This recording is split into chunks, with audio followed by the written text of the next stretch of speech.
अगर आप कक्षा 10 बोर्ड एग्जाम 2026 दे रहे हो तो भूगोल के क्वेश्चन देखे बिना बिल्कुल मत जाओ, क्योंकि इनमें से कई क्वेश्चंस पिछले सालों में रिपीट हो चुके हैं।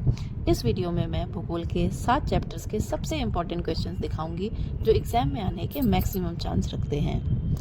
इस वीडियो में मैं सिर्फ क्वेश्चंस बता रही हूँ और आगे आने वाली वीडियो में मैं चैप्टर वाइज आंसर्स भी एक्सप्लेन करूँगी, इसलिए वीडियो को एंड तक ज़रूर देखें और नोटबुक रेडी रखें। सबसे पहले बात करते हैं भूगोल पार्ट 1 की। पार्ट 1 संसाधन एवं विकास। पार्ट 1 का प्रश्न 1 है, पहाड़ी क्षेत्रों में मृदा अपरदन की रोकथाम के लिए क्या क्या कदम उठाने चाहिए। हम देख सकते हैं ये प्रश्न 2014 में, 2018 में और 2025 में पूछा जा चुका है।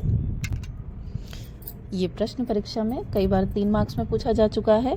इस प्रश्न में आप सबसे पहले बताएंगे कि मृदा अपरदन क्या है। 1-2 लाइन में बताइए कि मृदा अपरदन क्या है। जैसे मिट्टी का कटाव है, बहाव है, इस तरीके से उसको बताएंगे कि मृदा अपरदन होता है। फिर उसके बाद हेडिंग डालिए कि पहाड़ी क्षेत्रों में मृदा जो रोकथाम है, अपरदन को रोकने के जो उपाय हैं वो क्या क्या उठाने चाहिए। फिर उसको आप हेडिंग्स में लिखिए और पॉइंट्स में लिखिए। हेडिंग्स बना के लिख सकते हैं, जैसे बता सकते हैं जो समोच्च रेखा है उनके समांतर में वो बनाना, जुताई करना, या सीढ़ीदार कृषि से, या वृक्ष मेखला आदि इत्यादि बना के भी हम क्या कर सकते हैं, पहाड़ी क्षेत्रों में मृदा अपरदन की रोकथाम कर सकते हैं। अगला प्रश्न देखते हैं, प्रश्न संख्या 2, संसाधन नियोजन क्या है, संसाधन नियोजन क्यों आवश्यक है।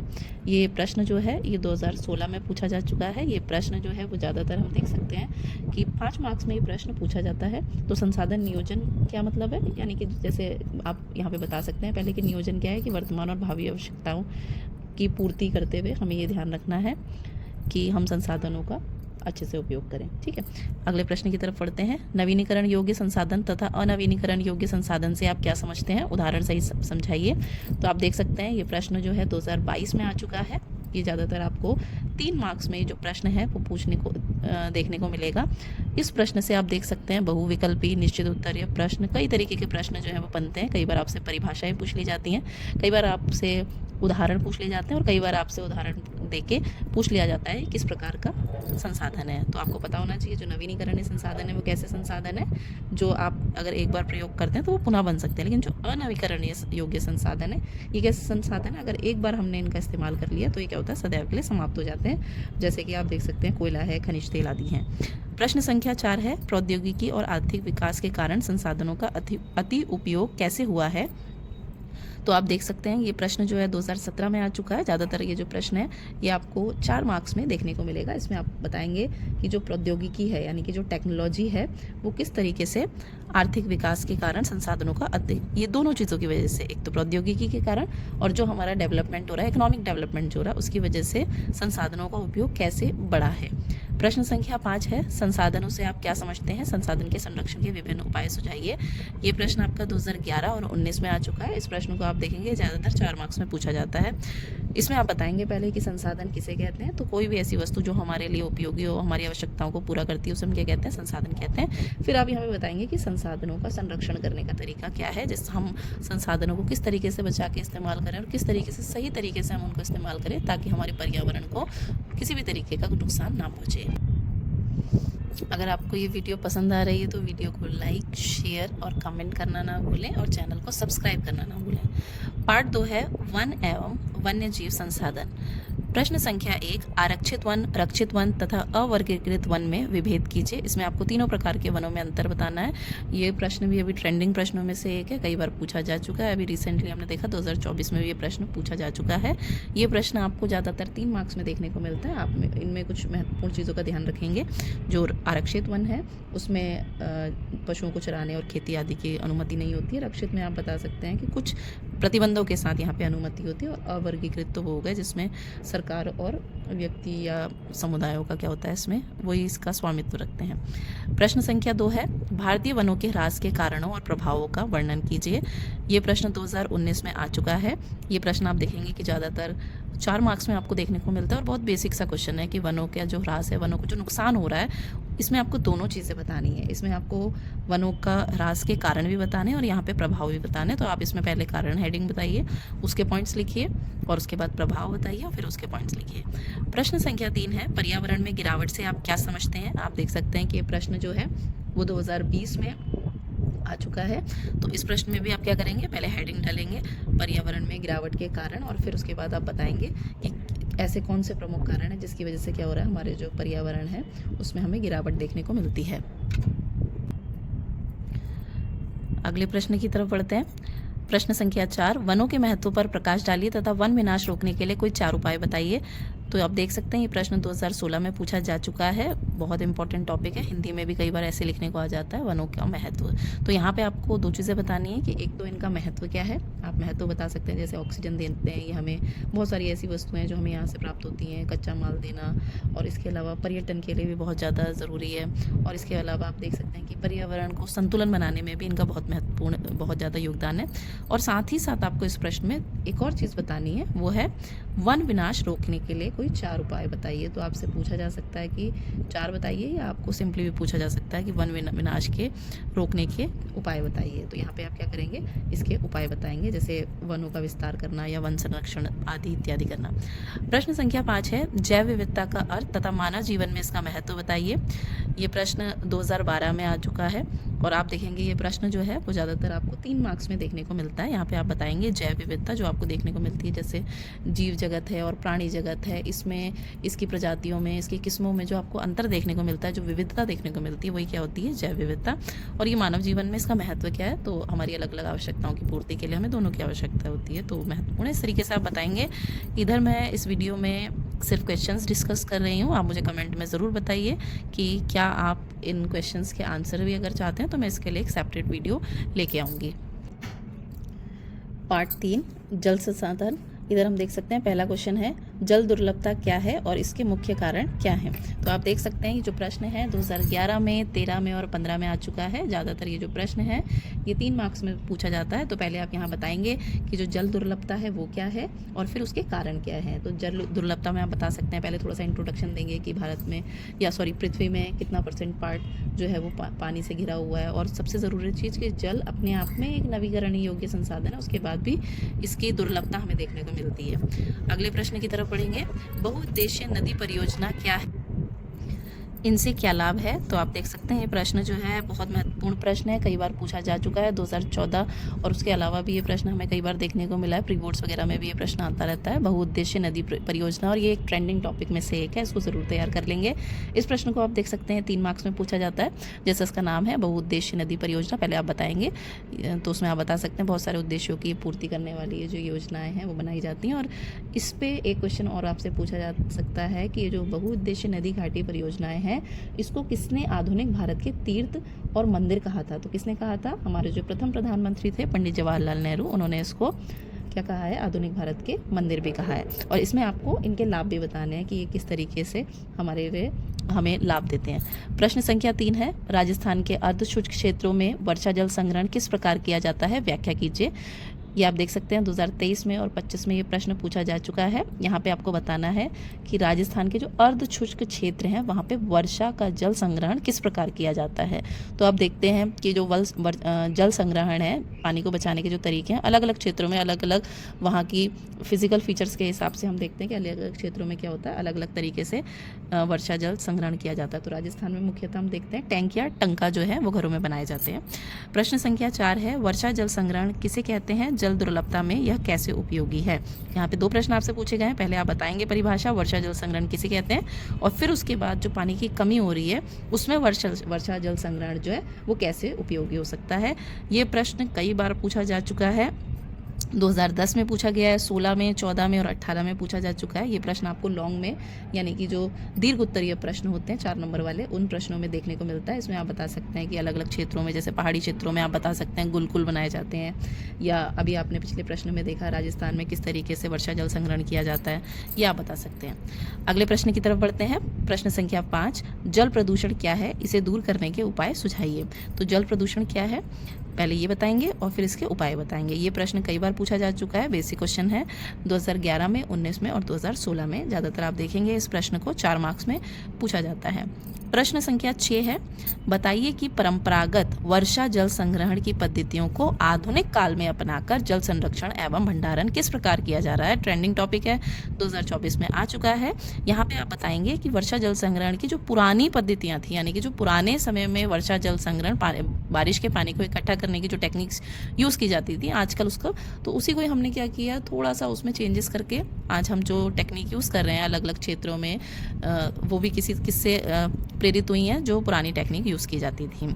आप क्या कर सकते हैं, इन सभी प्रश्नों को या तो अपनी नोटबुक में नोट कर लीजिए, और या फिर आप क्या कर सकते हैं, इन प्रश्नों के स्क्रीनशॉट भी ले सकते हैं, ताकि भविष्य में ये प्रश्न जो है वो आपके पास सेव रहें। अगले पार्ट की तरफ बढ़ते हैं। पार्ट 4, कृषि। प्रश्न संख्या 1, सरकार द्वारा किसानों के हित में किए गए संस्थागत सुधार कार्यक्रमों का उल्लेख कीजिए। तो ये प्रश्न जो है वो 2023 में आ चुका है। ये जो प्रश्न है आपको ज़्यादातर ये 4 नंबर में देखने को मिलता है। इस प्रश्न में आप बताएंगे कि अलग अलग जो सरकार द्वारा जो किसानों के हित में किए गए संस्थागत सुधार कार्यक्रम हैं वो कौन कौन से हैं, तो इसमें सभी कार्यक्रमों का आपको उल्लेख करना होगा। अगला प्रश्न है, प्रश्न संख्या 2, चावल की खेती के लिए उपयुक्त भौगोलिक परिस्थितियों का वर्णन कीजिए। इस चैप्टर में आप देखेंगे आपको अलग अलग प्रकार की जो फसलें हैं उनके यहाँ पे आपको डिटेल में एक्सप्लेन किया गया है। तो यहाँ पे आपसे किसी भी फसल के बारे में उसकी भौगोलिक परिस्थितियों का वर्णन करने को पूछा जा सकता है। ज़्यादातर आप देखते हैं कि चावल की फसल के बारे में पूछा जाता है, तो आप इसमें सारी चीज़ें बताएंगे कि जो चावल की फसल है वो किस तरीके की फसल होती है, उसके लिए कौन सी मिट्टी की ज़रूरत होती है, वर्षा कितनी चाहिए, जलवायु कितना चाहिए, कौन से भारत में ऐसे कौन से राज्य हैं जहाँ पर इसका उत्पादन किया जाता है, इत्यादि। प्रश्न संख्या 3 है, भारतीय कृषि की मुख्य समस्याओं के लिए विस्तार से लिखिए। तो यहाँ पे क्या करना है, आपको कृषि की जो भी मुख्य समस्याएं हैं उनके बारे में बताना है। तो आप यहाँ पे समस्याओं को बांट भी सकते हैं, जैसे सामान्य है, कुछ संस्थागत हैं, तो अलग अलग प्रकार की जो समस्याएं आप ऐसे हेडिंग्स डाल के और इसके बारे में बता सकते हैं। इस प्रश्न को आप देखेंगे, ये प्रश्न भी आपको ज़्यादातर लॉन्ग क्वेश्चंस में देखने को मिलता है। अगर आपको लग रहा है कि ये क्वेश्चंस आपके एग्ज़ाम के लिए महत्वपूर्ण हैं, तो वीडियो को लाइक कीजिए, शेयर कीजिए, कमेंट कीजिए और चैनल को सब्सक्राइब कर दीजिए, ताकि मुझे पता चल सके और मैं ऐसे वीडियो आगे और भी ला सकूं और आपको भी समय पे जो भी वीडियो अपलोड हो उसका नोटिफिकेशन मिल सके।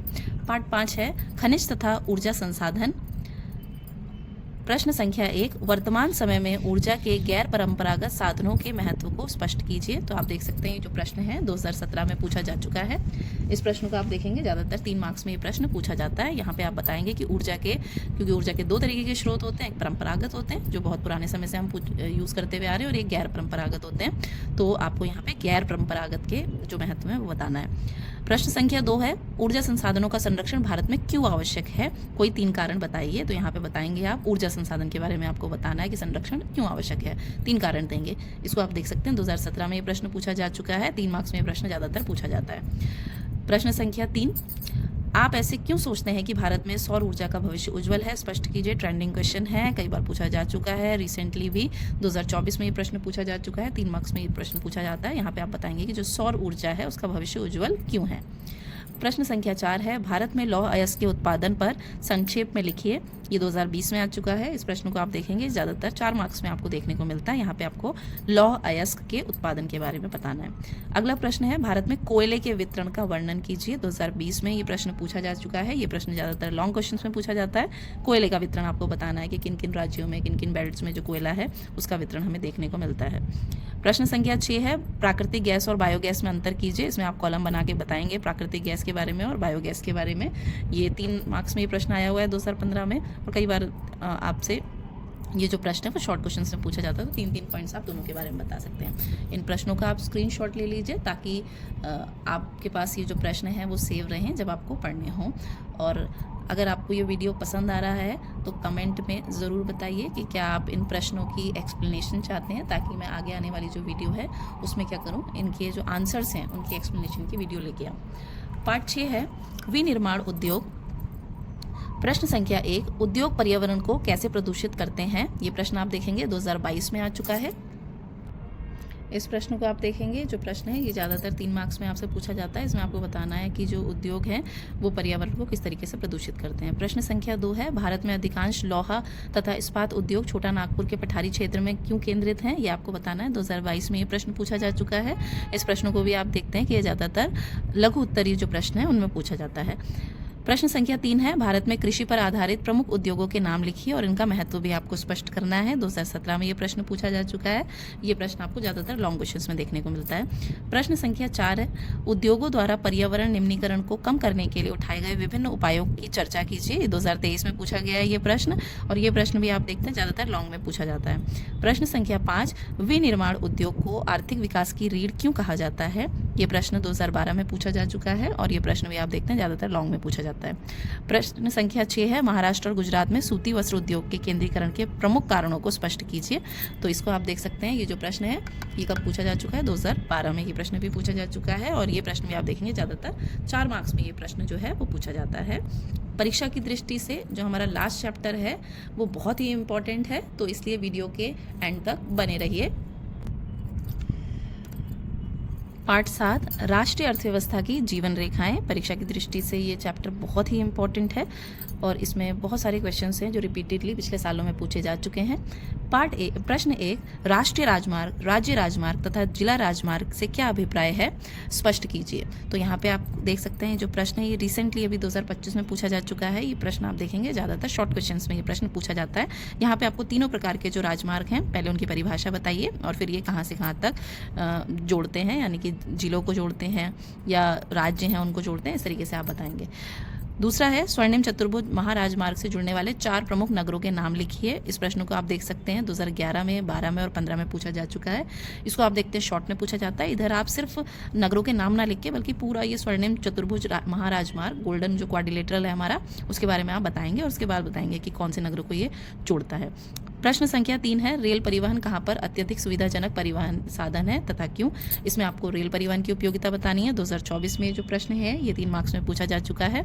प्रश्न संख्या 4, भारत में सड़क परिवहन रेल परिवहन से अधिक उपयोगी है, कोई 3 कारण दीजिए। तो इधर आपसे रेल परिवहन के बारे में पूछा गया था, इधर आपसे सड़क परिवहन के बारे में पूछा गया। ये प्रश्न 2016 में पूछा जा चुका है, और आप देखेंगे ये प्रश्न जो है ज़्यादातर 3 मार्क्स में पूछा जाता है। प्रश्न संख्या 5, भारत के विभिन्न प्रकार की जनसंचार प्रणालियों का वर्णन कीजिए। आपको जनसंचार प्रणालियों के बारे में बताना है, तो पहले परिभाषा बताइए, फिर उनके उदाहरण बताइए, फिर उनको एक्सप्लेन कीजिए। इसमें आप देख सकते हैं 2010, 15 और 16 में ये प्रश्न पूछा जा चुका है। आप देखेंगे ये प्रश्न ज़्यादातर लॉन्ग क्वेश्चन में पूछा जाता है। भूगोल के सबसे महत्वपूर्ण क्वेश्चन में से एक क्वेश्चन है हमारा प्रश्न संख्या 6, परिवहन तथा संचार के साधन किसी देश की जीवन रेखा कहलाते हैं, विवेचना कीजिए। आप देख सकते हैं प्रश्न लगातार रिपीट हो रहा है। 2009, 11, 12, 14, 17, 20, 23 और ज़्यादातर ये क्वेश्चन किसमें पूछा जाता है? 4 मार्क्स में आपसे पूछा जाता है। यहाँ पे आपको परिवहन का भी बताना है और साथ में संचार का भी बताना है कि वो कैसे किसी भी देश के लिए उपयोगी होते हैं। तो दोस्तों ये थे भूगोल के 7 चैप्टर्स के सबसे इंपॉर्टेंट क्वेश्चंस। अगर आप इन क्वेश्चंस के आंसर अच्छे से तैयार कर लेते हो तो भूगोल में अच्छा स्कोर लाना मुश्किल नहीं है। अगर आप चाहते हो कि मैं चैप्टर वाइज आंसर्स भी डिटेल में समझाऊं तो चैनल को सब्सक्राइब ज़रूर कर लें। वीडियो को एंड तक देखने के लिए धन्यवाद। मिलते हैं नेक्स्ट वीडियो में।